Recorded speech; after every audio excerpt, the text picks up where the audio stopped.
ಸರ್ವೇಶ್ವರ ನನಗೆ ಸಹಾಯಕ. ಪೌಲರು ಇಬ್ರಿಯರಿಗೆ ಬರೆದಂತ ಪತ್ರಿಕೆ 13ನೇ ಅಧ್ಯಾಯ 6ನೇ ವಾಕ್ಯ, ದೇವರ ಪರಿಶುದ್ಧ ವಾಕ್ಯ. ಪ್ರಾರ್ಥಿಸೋಣ. ಯೇಸು ಸ್ವಾಮಿ ಬಡವರ, ನಿರ್ಗತಿಕರ, ಶೋಷಿತರ ದೇವರು.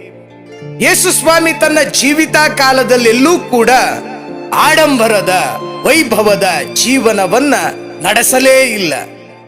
ಚಿನ್ನ, ಬೆಳ್ಳಿ, ವಜ್ರ ವೈಢೂರ್ಯವಾಗಲಿ, ರತ್ನ ಖಚಿತ ಕಿರೀಟವಾಗಲಿ, ಖಡ್ಗ ಕಠಾರಿಯಾಗಲಿ ಯಾವುದನ್ನೂ ಯೇಸು ಸ್ವಾಮಿ ಬಳಸಲೇ ಇಲ್ಲ.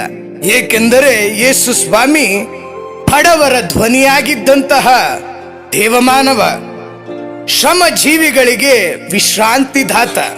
ಮತ್ತಾಯನು ಬರೆದಂತ ಶುಭ ಸಂದೇಶ 11ನೇ ಅಧ್ಯಾಯ 28ನೇ ವಾಕ್ಯದಲ್ಲಿ ಯೇಸು ಸ್ವಾಮಿ ನುಡಿದಿದ್ದು, ದುಡಿದು ಭಾರ ಹೊತ್ತಿ ಬಳಲಿ ಬೆಂಡಾಗಿರುವೆಯಾ, ನನ್ನ ಬಳಿಗೆ ಬಾ, ನಾನು ನಿನಗೆ ಶಾಂತಿಯನ್ನ ನೀಡುತ್ತೇನೆ ಎಂದಂತ ಯೇಸು ಸ್ವಾಮಿ ಈ ದಿನ ನಿನಗೂ ನನಗೂ ನುಡಿಯುತ್ತಿರುವಂತದ್ದು.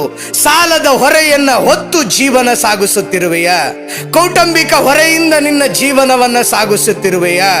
ಸಾಮಾಜಿಕ ಹೋರಾಟಗಳೆಂಬ ಹೊರೆಯನ್ನ ಹೊತ್ತು ನೀನು ಮುಂದೆ ಸಾಗುತ್ತಿರುವೆಯಾ? ಹೆದರದಿರು, ನನ್ನನ್ನ ನೀನು ಹಿಂಬಾಲಿಸು, ನನ್ನನ್ನ ಪ್ರಾರ್ಥಿಸು, ನಿನ್ನ ಹೊರೆಯನ್ನ ನಾನು ಹೊತ್ತು ಮುಂದೆ ಸಾಗುತ್ತೇನೆ ಎಂದಂತ ಯೇಸು ಸ್ವಾಮಿ.